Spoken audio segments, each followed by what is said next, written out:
Thank you so much. I'm new to Congress. This is my first term, and I came from a legislative body that didn't have quite as heated debates in our committees, and we're generally fairly welcoming to our folks joining us to testify. So I want to say thank you to all of you for taking the time out of your schedule to come and share your experience with all of us and with the American people. I'm grateful for your time and for the work that you do in service of your communities and neighbors. You know, American families used to get all the same news, right? Folks would have access to a handful of news channels. They would watch the same nightly news programs. They would go from one to the other, and we could all agree on what was happening in our country.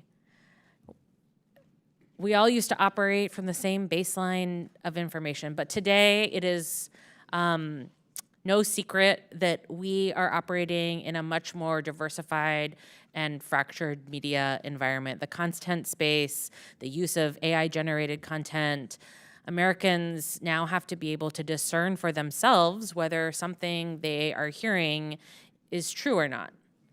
But investing in public media is a bedrock to our healthy, critically informed, and engaged public and our democracy.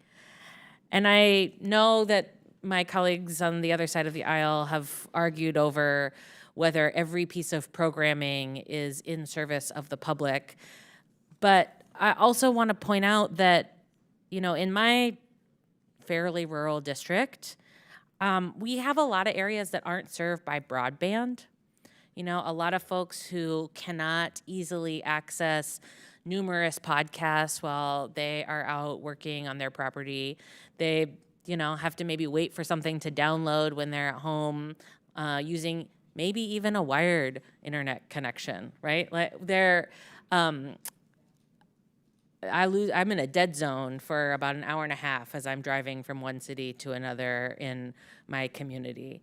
But public radio is broadly accessible.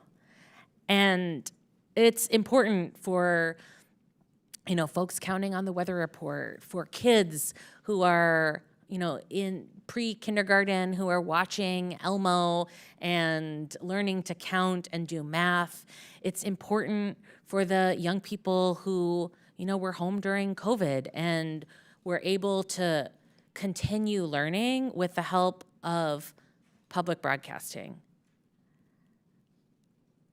I think we have a lot of problems in this country, a lot of problems that we should be tackling for regular Americans who are struggling to afford to live, to afford housing, to afford healthcare, to be able to live the lives that they dream of for themselves and their children. I think we've got some national security concerns that have been talked about a lot in this committee, but I think talking about defunding public broadcasting and public media is an egregious misuse of our time here. Mr. Ullman, when we talk about cutting funds for the Corporation for Public Broadcasting, we're talking about those local small stations that rely on that money. 70% of Corporation for Public Broadcasting funding goes directly to public radio. I know you've worked in Tacoma in the past and kind of attest to how rural some parts of Western Washington are. It's not all Tacoma. What role do public media stations like NPR and PBS play in supporting local stations? What kind of programming do they provide? The local communities are at the heart of the work we do. As I shared in my opening remarks, we talk about the people and the places there. You bring up a memory of mine. Chehalis, Aberdeen, Hoquiam area, KBTC was the only public television station there. You know about the struggles that community was having over a decade ago, job loss, all kinds of terrible economic situations. We provided educational services there with a $500,000 local grant that we partnered with the community on. It was incredible work. We do the same thing in Alaska with military families, homeschoolers, elementary schools. Those are the pieces we provide. And then local news stories that people can use about where they live and what they do. That's what we do. That would be lost. Thank you so much. Madam Chair, I yield back.